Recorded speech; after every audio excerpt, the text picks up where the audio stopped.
Hey everybody, here's a update on the M3A4 1944 John Wood Handcart.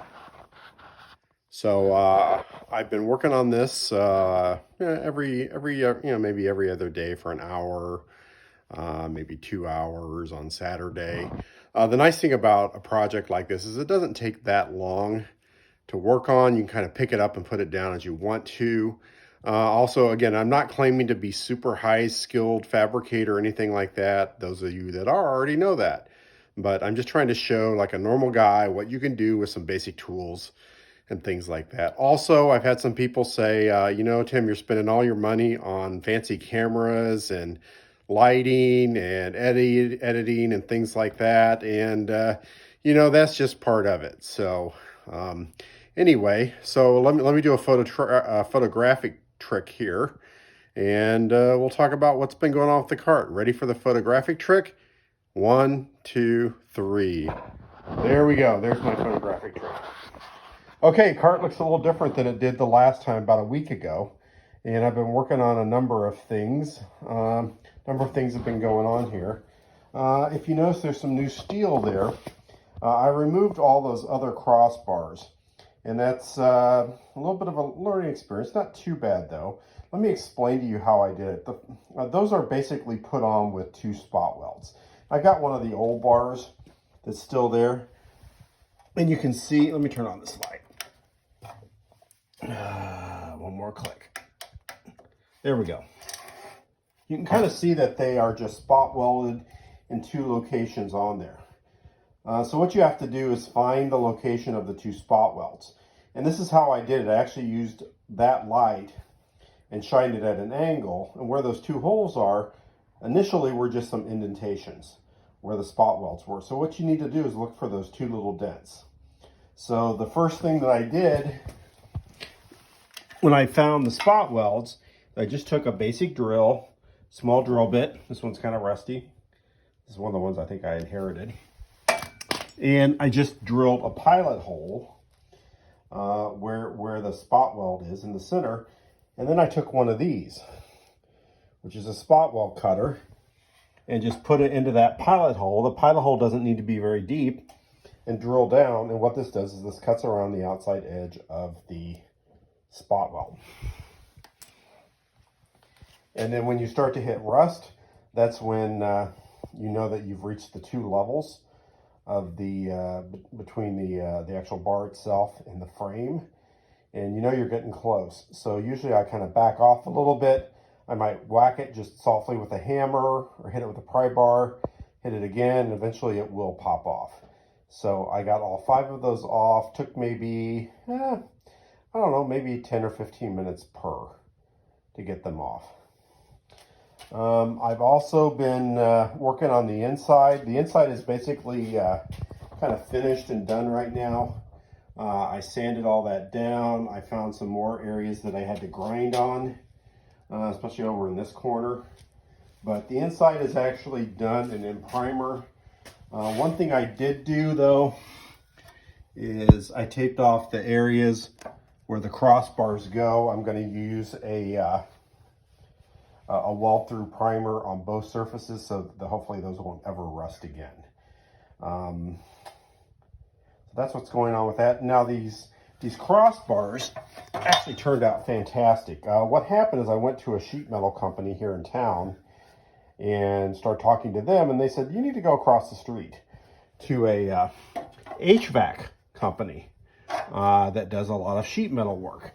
So I went over there and I walked in the door, and I actually knew the wife of the owner because I work with their kid, and she knew me. I didn't necessarily recognize her, but it was good to run into somebody I know. And she brought out their shop guy, and I gave him one of the used crossbars, and I had drawn up some plans. And that was last Thursday late morning, and they called me this morning, which is Wednesday morning, to say that they're ready. So, and she said, well, how about I just drop them off for you at school? When I pick up my son, I'm like, well, that works for me. So they were actually delivered to my house, or to my workplace. I came home and they fit perfectly, so they did a great job. So that's what's going on with those. So now the next step is going to be welding them into place. And I've got a friend who's got a spot welder. They're not free this weekend. Another friend of mine's thinking about buying one. I'm thinking about maybe buying one myself, although I've never used one. So we'll see. We'll see what happens with that. But I'm in pretty good shape right now. So the next step for the body really is to go around and sand the outside and then clean it up in the spots where the crossbars attach. Again, I'm going to clean those down to bare metal and probably leave them, maybe just put some tape on there until I can actually get them spot welded in. And the crossbars themselves need to be primed. Again, I'm going to use the weld through primer on the spots on these spots where they actually come in contact with the body of the cart. So that's actually turned out pretty good. I'm pretty happy with the progress so far. Let's go over to the axle. I've been working on the axle quite a bit. It looks a lot better than it used to, thanks to this bad boy, which this is a pneumatic operated die grinder. It was a Harbor Freight purchase, maybe about $15 or $18. And then I had to buy the wheel for it and then an attachment. So I'm probably about maybe $30 into this tool, but it really allowed me to work on this axle and clean it up quite a bit. It looks a lot better. It's not perfect. It's never going to be perfect. And it's really to the point where I can actually, I might put a little bit of body filler on it, just because I don't want to grind on it anymore, and smooth it out a little bit. And I think that'll be in pretty good shape. I need to clean up the rest of it, just sand down the paint and get it ready. I also need to work on the wheels, but pretty happy how this is turning out over here. So we're getting there on this end of the project. Also, I'll need to sand down the wheels, clean them up, and get those primed and painted.